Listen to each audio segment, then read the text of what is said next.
ओम ज्ञानतिमिरन्धस्य ज्ञानाञ्जनशलाखया चक्षुरुन्मीलितं येन तस्मै श्रीगुरुवे नमः।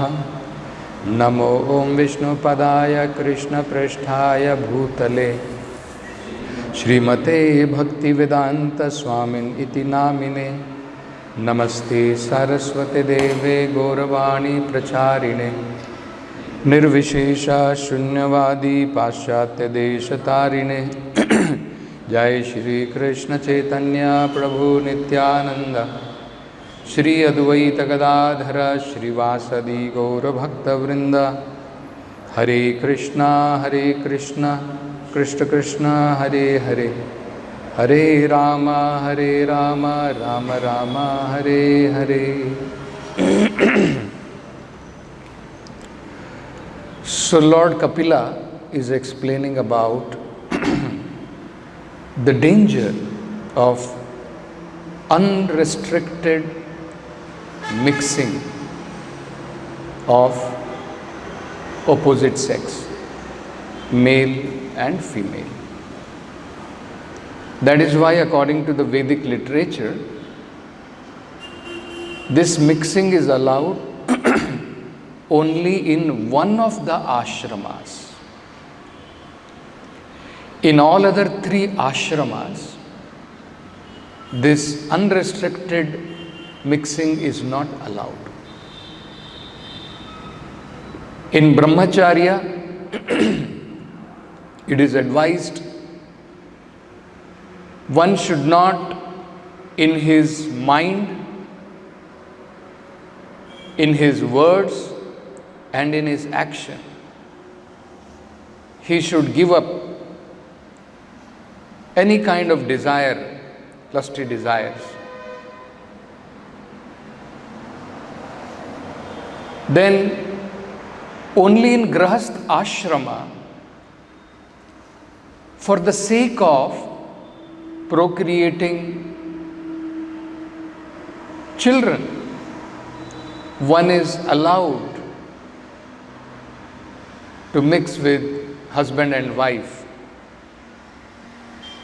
Then later on, once the person has finished his responsibilities, both husband and wife retire from this household life and they give the responsibility to their children. And even in Vanaprastha life, there is no mixing between husband and wife. And then finally, one takes sannyas. So in sannyas ashram, there is no such possibility. Vanaprastha is a practice after which one can very easily give up and take sannyas. So that is how the Vedic culture was in the beginning. Here, an example is cited by Lord Kapila of Brahma being captivated by his own daughter's charm. From the body of Brahma, he created his daughter, who was named as Vak. But after seeing the beauty and charm of his daughter, Lord Brahma's mind was attracted, and without considering any kind of restriction, Brahma ran behind his daughter, even though the daughter had no such attraction. So this is an incident Prabhupada says this example of extraordinary immorality. It is not normal immorality. It is extraordinary immorality. On the part of Brahma is to set an example by his own behavior that even such great personalities, such great demigods like Brahma, even they can be bewildered by Maya. Prabhupada is giving even the example of Lord Shiva. When the Supreme Lord took the form of a woman as Mohini Murti, even Lord Shiva was attracted to the beauty of Mohini Murti. So, these are examples set for all of us to show the power of Lord's material creation. Maya.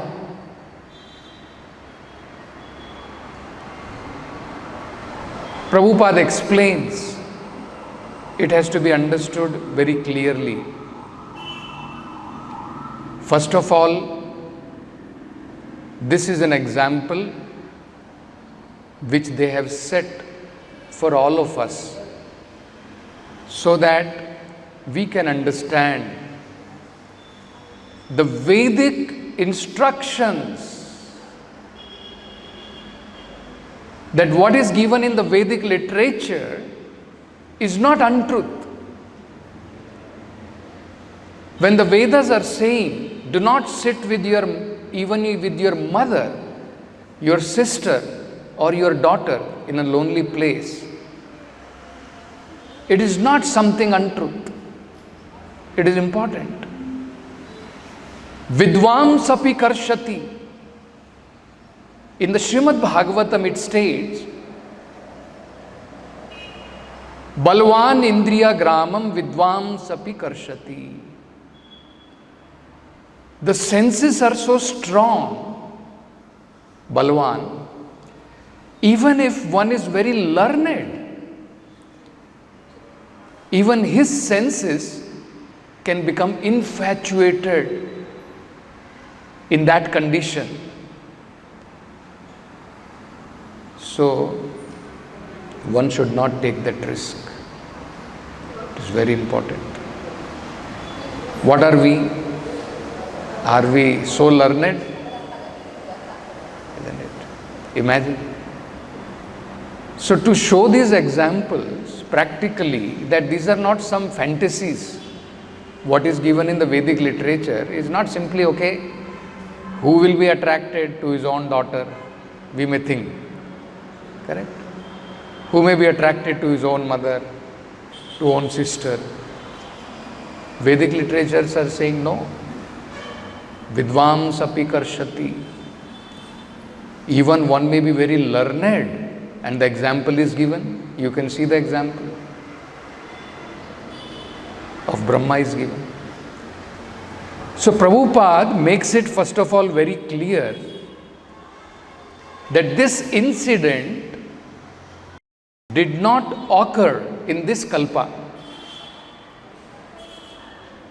This Brahma's incident, being attracted to his own daughter, it occurred in some other kalpa when he was still not a pure devotee of the Lord. Once one has received spiritual knowledge and spiritual understanding, there is no question that actually one can be bewildered. After giving the 4 shlokas of Bhagavatam, which is called as Chatur Shloki Bhagavatam, to Brahma, the Lord also blessed him by saying that you will never fall into illusion after hearing this. Just like after hearing Bhagavad Gita, even Arjuna says, Nashtamoham, my whole illusion is over now, and have regained my memory. So, one should not misunderstand that Brahma, being such a great devotee of the Lord, how was it possible for him to have such an immoral behavior? So this should be understood just like Arjuna was put into illusion by the arrangement of the Lord, so that Bhagavad Gita can be spoken and so that we can take advantage of the words of Lord Krishna. Similar to that, it is by the arrangement of Lord that Brahma became captivated by his own daughter in some other kalpa. To set an example for all of us that what is said in the Vedic literature is true, that in secluded place, even a Vidwan, even if somebody is very learned, he should not sit solitarily with a woman, even though woman may be his own mother, own sister or own daughter. So this is very important. So Prabhupada writes in the purport, this extraordinary immorality on the part of Brahma was heard to have occurred in some particular kalpa. It could not have happened in the kalpa in which Brahma heard directly from the Lord 4 essential verses of Srimad Bhagavatam, because Lord blessed Brahma after giving him lessons on the Bhagavatam that he would never be bewildered in any kalpa whatsoever. So after Brahma heard Bhagavatam from the Lord in the form of Chaturshloki Bhagavatam, the Lord blessed him that in any kalpa you will never get bewildered. Because that is the nature of spiritual knowledge. Having obtained self-realization, one is not bewildered. Again, Krishna says that. Yad gatva na nivartante. After going back to Godhead, one does not return to this temporary material world. Mam chayo avya vicharena bhakti yogena sevate saguna sammaite tan brahma bhuyaya kalpate. One immediately crosses over this influence of 3 modes of material nature. So it is the influence of 3 modes of material nature by which one becomes lusty. So when one has overcome the 3 modes of material nature by surrendering to the Supreme Lord, there is no question that one will be bewildered. So this is important, Prabhupada is saying. He might have fallen a victim to such sensuality, but after hearing Bhagavatam directly from the Lord, there was no possibility of such failures. So this is very important. There is a very interesting incident about these lusty desires which are never satiated. If somebody is thinking, let me try to satisfy my desires more and more and more and more, and then one day will come when it will be possible that I will be controlled. Bhagavatam says, no, there is no such possibility. For the time being, the example is given. It is just like Lust is compared to the fire, and trying to engage in lustful activities is compared to pouring ghee on the fire. When we pour ghee on the fire, for some time, it may look like that the blazing fire has come down. Sometime you would have seen when we sit for yagna, there is a fire, and then let us say one bowl of ghee is poured on that.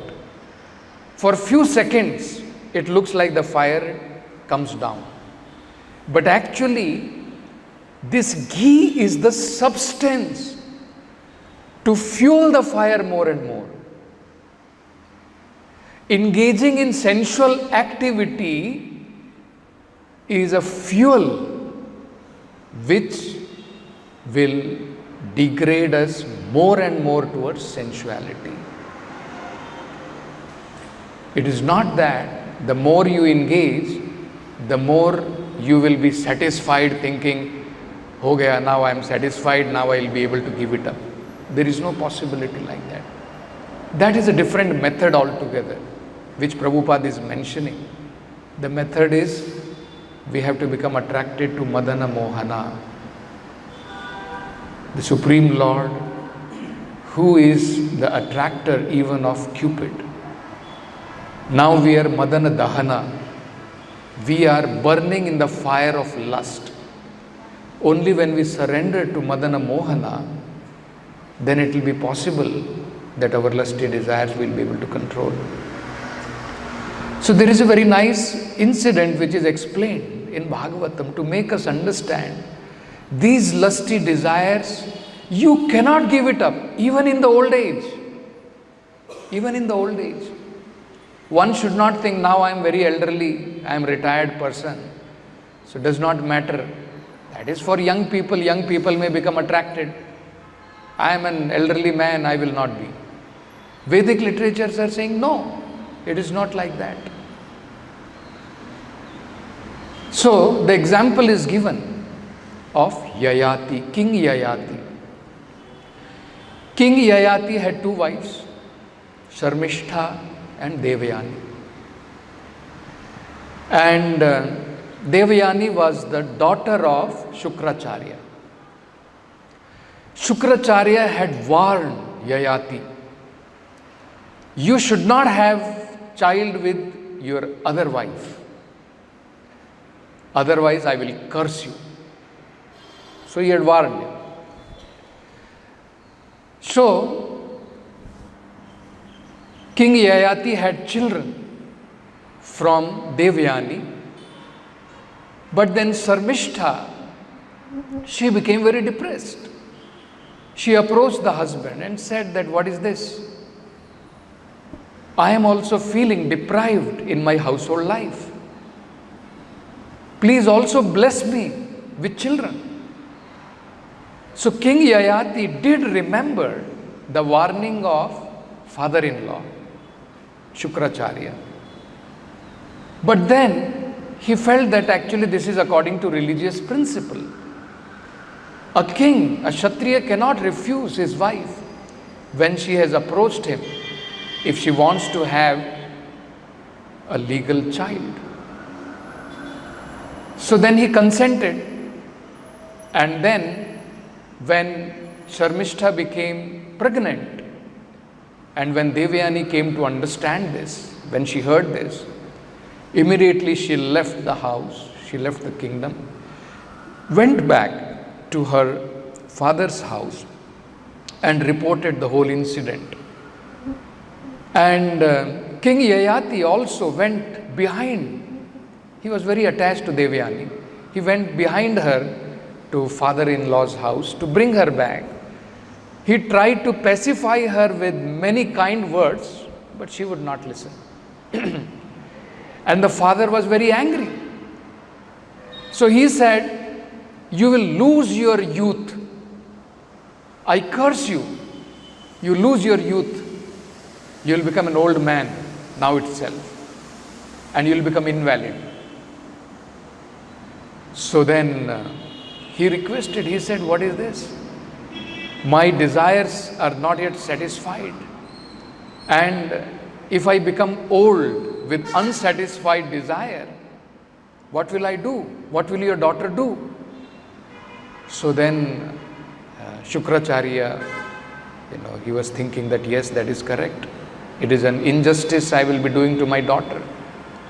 Still she has not lived her household life. And if she finds that the husband has become old, what she is going to do? Her life will be ruined. So he said, okay, I give you a blessing that you can exchange your old age for youth with any of your sons. With any of your sons, you can exchange your old age. So he went about to his different sons and all of them refused. First he went to his eldest son, Yadu. Yadu is King Yadu, famous king, in whose dynasty Lord Krishna comes. So Yadu knew this very well, that in my dynasty Lord Krishna is going to appear. If I become old now, where is the question of begetting a progeny, and then where Lord Krishna will appear? So he was duty bound. And he also considered, he told his father, my dear father, if I become old now, it's a very important thing which he said. He said, if I become old at this time, when I am filled with youth, and I have all kinds of desire, and immediately you make me an old man,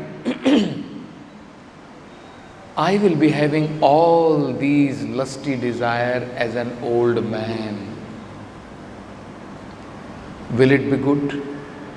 So on religious principles, he refused his father. He was not disobedient. But on two important consideration, he refused. So Prabhupada explains this very nicely. The ultimate principle of religion is to engage oneself in devotional service of the Lord. That is the ultimate religious principle.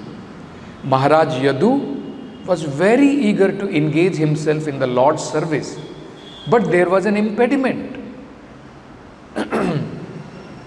During youth, this is interesting, this is important. During youth, material desire to enjoy the material senses is certainly present. Unless one fully satisfies these lusty desires in youth, there is a chance of one's being disturbed in rendering service to the Lord. We have actually seen many sannyasis who accept sannyasa prematurely, not having satisfied their material desire, fall down because they are disturbed. Therefore, general process is to go through grahastha life and vanaprastha life and finally come to sannyas. That is a general principle. Of course, if somebody is very strong in following Krishna conscious principle, he does not have to follow this general process. If somebody is strong enough not to be disturbed because of the lusty desires and is able to have control over that, then he does not have to follow this general process. Otherwise, Prabhupada is saying. So, therefore, the general process is to go through grahastha life and vanaprastha life and finally come to sannyas and devote oneself completely to the service of the Lord. Maharaj Yadu was ready to accept his father's order and exchange youth for old age because he was confident that the youth taken by his father would be returned. But because this exchange would delay his complete engagement in devotional service, he did not want to accept his father's old age, for he was eager to achieve freedom from disturbances. So he wanted to go gradual in his life, that no, now in this youth age, so many desires are there, I will enter into grahastha life and slowly I will get rid of these desires. That was his idea. So he said like this. So later on, finally, his youngest son Puru accepted this proposal. He was very obedient to his father. Rather, he considered himself second class. Puru says that actually first class means to understand superiors' order even without their telling. So I am very shameful, my dear father, you have to tell me, and then I have accepted your order. I should have accepted even before that. And third class is even after knowing, understanding, one does not carry out. So that is third class. So he accepted his father's this thing, and he took the old age of his father.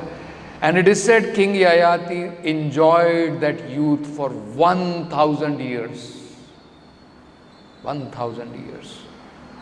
And even after enjoying for 1,000 years, he was still dissatisfied. He was still not satisfied.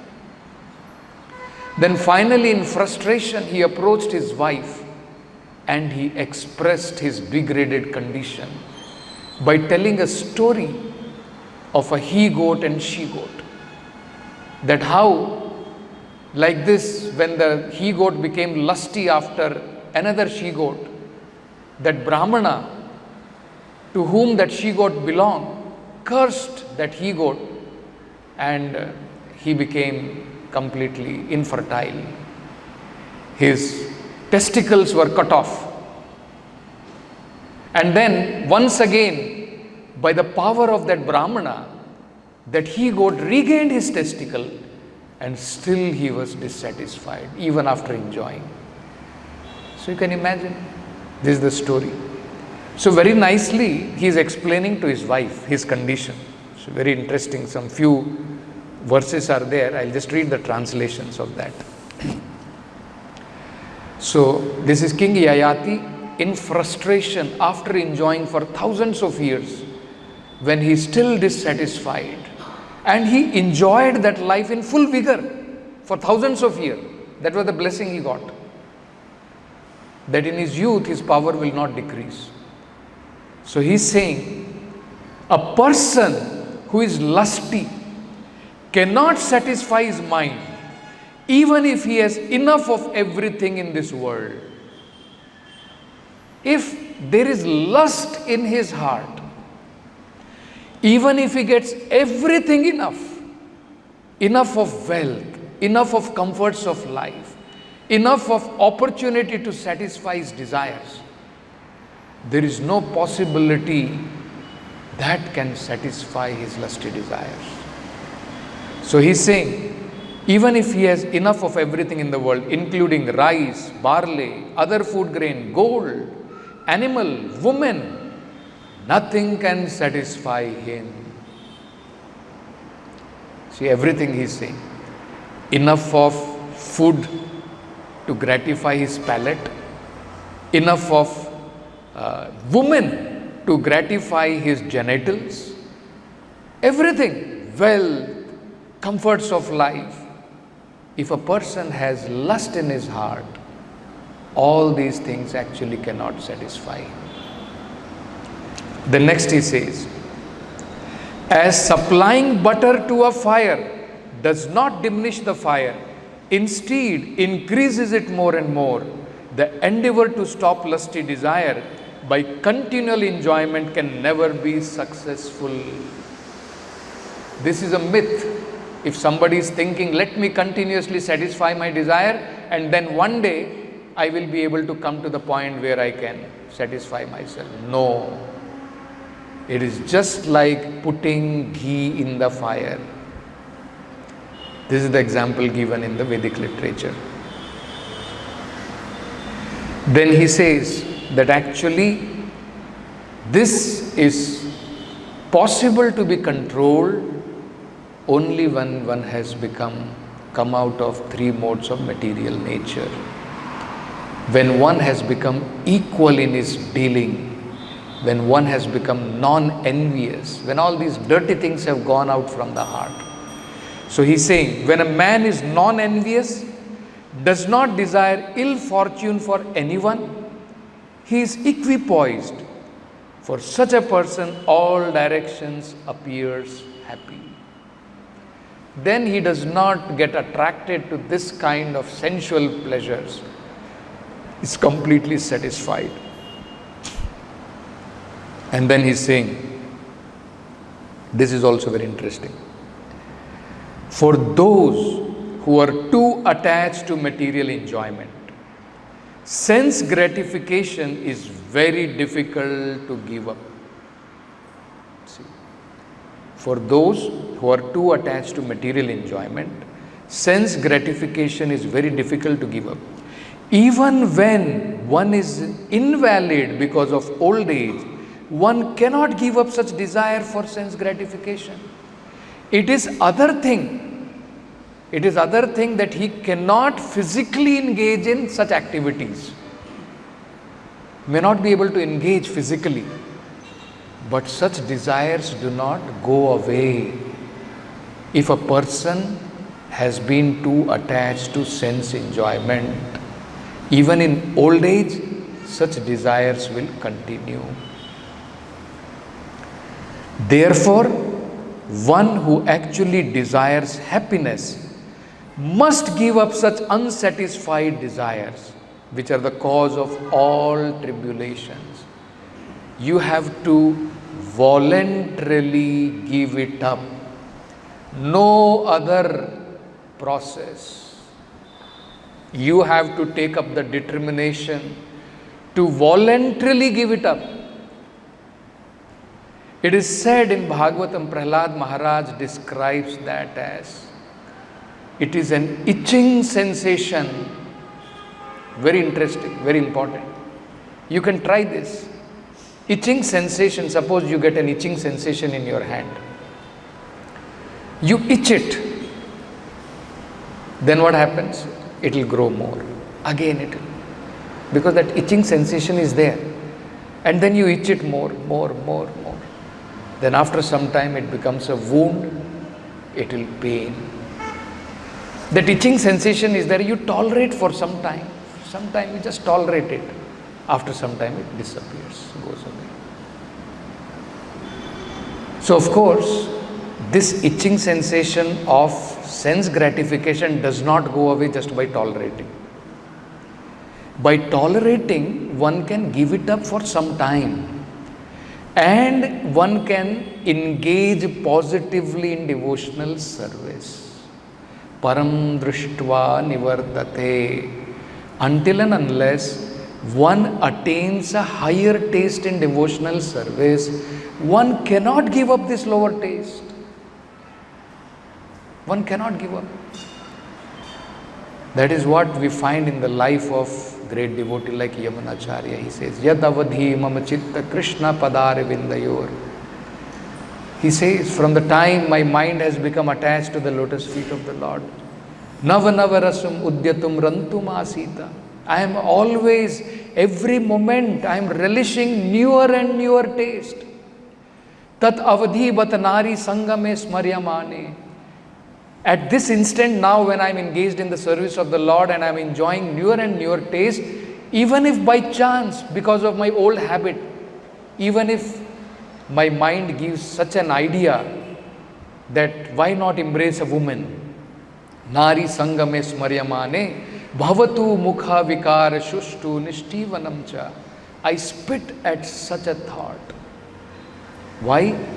Param drishtva nivardate. Only when one has attained a higher taste, it is possible to give up lower taste. So what should be our endeavor? Our endeavor should be to control, as the example is given in Bhagavad. Krishna has advised, regulated. We should be regulated in all our activities. If we are not regulated in our eating, sleeping, you cannot be regulated in your sense enjoyment. No possibility. Do not think. It all starts from our habits of how we recreate. You don't sleep properly, you don't eat properly, we are not regulated in all these things, and then you are thinking, I will be able to control my senses. Not possible. See, Krishna says, one who is unregulated cannot become a yogi. So this is bhakti yoga, whether this yoga or that yoga, if you are not regulated, you cannot become any yogi. So first of all, we have to become regulated in our eating, in our sleeping, in our recreation. So the example Krishna is giving is just like tortoise. We should be like tortoise. Tortoise utilizes the senses, its limb, only as much it is required. For two purposes. For walking on the ground, for swimming in the water. And whenever it senses danger, immediately it withdraws its limb. This is what we should learn, as Lord Krishna is saying. Yogi should learn. Utilize our senses to the extent it is required. Otherwise, not that just because I am having senses, so I should use it as I want. Isn't it? So do not use the tongue like that. Prabhupada says that tongue, which is actually not singing the glories of the Lord and is involved in different material subject matter, Prabhupada says is like prostitute. We should be faithful. Devotional service begins with engaging the tongue. See? It begins with engaging the tongue. Very surprising. Not with genitals or anything. It starts with tongue because the tongue is the root cause. So the tongue vibrates material subject matter and it tastes material objects. So if we can restrain that and taste Krishna Prasadam and always engage the tongue only in subject matter related to Krishna, then tongue can come under control and our other senses will also come under control. So this is very important. This is what he's saying, that just because you have become old, do not think that you will be able to give up sense gratification. The desires will still persist in our heart. So the next he's saying, same he's saying also, one should not allow oneself to sit on the same seat even with one's own mother, sister or daughter, for the senses are so strong that even one is very advanced in knowledge, he may be attracted by sex. See? I have spent a full 1000 years enjoying sense gratification, yet my desire to enjoy such pleasure increases daily. It's only increasing, not decreasing. Isn't it? That's what one of the great devotee, he prays that these senses and mind, they're very ungrateful. Whole life you serve them, and even in old age if you ask, now give me relief, they will not give you relief. Even in old age they will not give you relief. Isn't it? So it is like this. So this example which we find here of Lord Brahma is very instructive for one practicing spiritual life. So even a grahastha should not take it for granted. One should not take it for granted, thinking that, oh, I am married, so does not matter. Isn't it? Anyone, whether brahmachari or grahastha or vanaprastha or sannyasi, anyone who is practicing Krishna consciousness should be very, very careful in dealing, in whatever way we deal. So Prabhupada explains, just like some practical examples we can take, is that in our course of preaching, we will come across, Prabhupada says, that sometimes we find some devotees, they complain to Prabhupada that we are getting disturbed. So Prabhupada said that if you are getting disturbed like this, better go to jungle. They were complaining that there are Matajis in the temple, so they went with a complaint. So Prabhupada said that if you cannot control even this much, then better you go to jungle. Because Prabhupada said, so that means when you will be walking on the street, You'll be seeing so many women. How can you avoid? It's not possible to avoid like that. You have to avoid in the situations getting, just like the example is given here, do not sit in seclusion. Isn't it? So on practical purposes, we may have to engage, we may have to interact. That does not matter. What matters is that the moment we become disturbed or agitated, then we should avoid such kind of circumstances. That is what we should see. So we'll stop with this. Granth Raj Srimad Bhagavatam ki jai, Jagat Guru Srila Prabhupada ki jai.